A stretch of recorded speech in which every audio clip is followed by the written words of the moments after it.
ඉන්දියාවේ ටජ් මහල් කිව්වොත් අපි කවුරුත් දන්නවා. ඒ ආදරයකට පුළුවන්ද ලෝකයේ පුදුම හතෙන් එකක් වෙන තැනකට තමන්ගේ ආදරය ගේන්න? ඇත්තට මේ වගේ ආදරයක් දෙන්න පුළුවන්ද කෙනෙකුට? මන් දැක්ක ලස්සනම ලස්සන ආදර කතාවක්. ෂාජහාන් රජතුමා මුම්තාස් දේවියගේ අවසන් මොහොතේදී මුම්තාස් දේවියගේ පොරොන්දුව ඉෂ්ට සිද්ධ කරනවා. ඒ අමරණීය ප්‍රේම කතාව හාරවුසන්න මට ඕන වුණා. ඒ නිසාම අපි යන් ටජ් මහල් පැත්තටද. ඒ වගේම මට දෙයක් කියන්න තියෙනවා.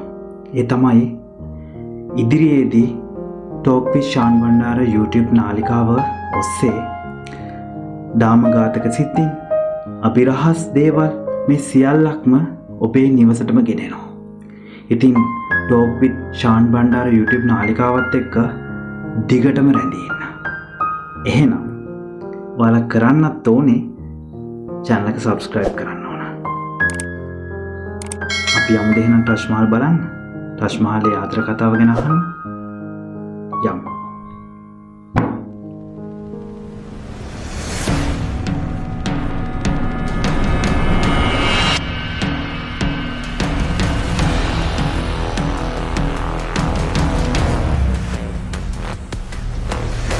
ඉතින් මේ ආදර කතාවේ ප්‍රධාන චරිත දෙක වෙන්නේ මුම්තාස් දේවියයි ෂාජහාන් කුමාරයයි.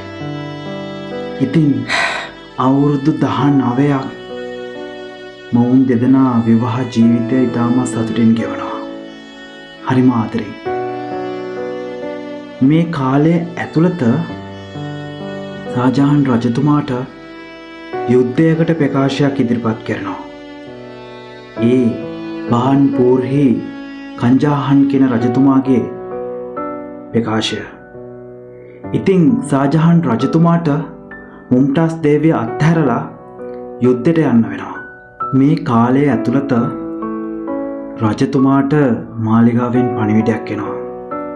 ඒ තමයි මුම්තාස් දේවියට අමාරුයි කියලා. මොකද ඒ වෙනකොටත් ඇයට දරුවෙක් ලැබෙන්න ඉන්නවා. ඕනම පිරිමියෙක් මොන රාජකාරියක හිටියත් තමන්ගේ බිරිඳට දරුවෙක් ලැබෙන්න ඉන්නවා කියලා ආරංචි ආවොත් ඊට වඩා සතුටක් තියනවාද?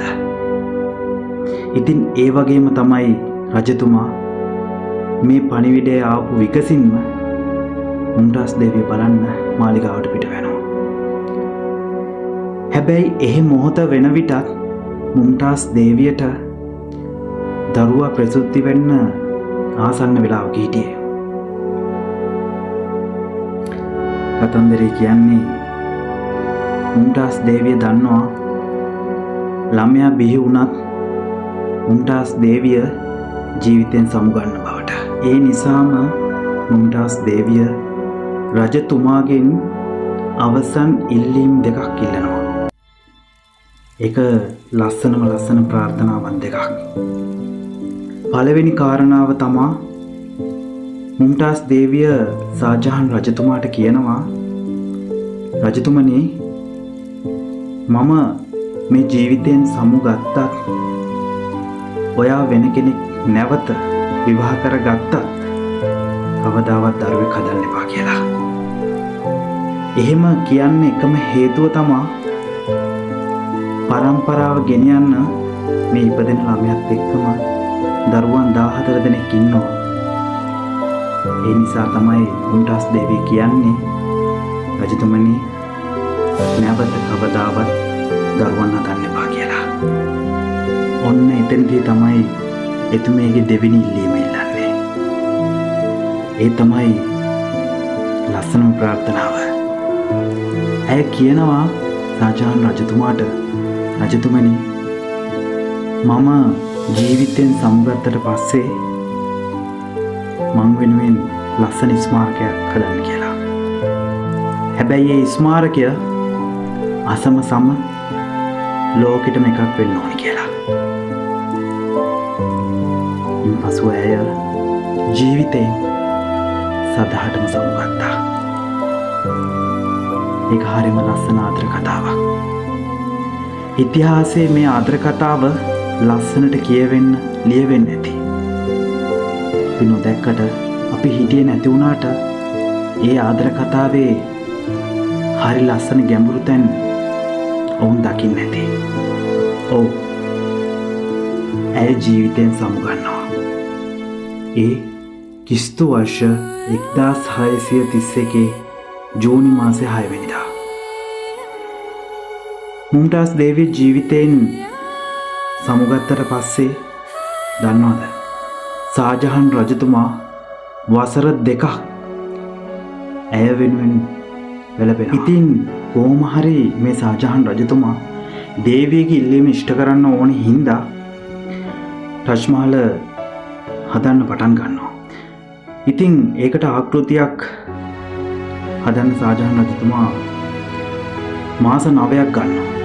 නමුත් ෂාජහාන් රජතුමාට හරියට ඒ සැකස්ම හදාගන්න බැරි වෙනවා. විවිධ විදේශ රටවල් වල මිනිස්සු පවා යොදවලා කරත් ෂාජහාන් රජතුමාට ටජ් මහල් හදන්න දල සැකසුමක් හදාගන්න බැරි වෙනවා. කොහොම හරි මේ කාලේ ගෙවිලා අන්තිමේදී තුර්කියේ ජීවත් වෙන අෆ්රිඩි කියලා මිනිස්සෙක් ගෘහ නිර්මාණකරණය කරන මිනිස්සෙක් නියම දල සැකස්ම රජතුමාට නිර්මාණය කරලා දෙනවා. ඉතින් ඒ නිර්මාණයත් එක්ක තමයි ටජ් මහල් නිර්මාණය වෙන්නේ. ලෝකයේ පුදුම හතෙන් එකක් බවට පත් වෙන්නේ. ඉතින් ඒ ආදර කතාවත් එසේ නිමාවට පත් වෙනවා. හැබැයි පරම්පරා ගණනාවකට ඒ මතකය කියලා තමයි ඒ ආදර කතාව නිමාවට පත් වුනේ. මෙවැනි වැඩසටහන් ඉදිරියේදී ඔබේ නිවසට ගෙනීමට බලාපොරොත්තු වෙමින් අදට ඔබෙන් සමුගන්නවා. සියලු දෙනාටම ජයම වේවා කියලා ප්‍රාර්ථනා කරනවා. ආවඩා ආයිබෝ වේවා.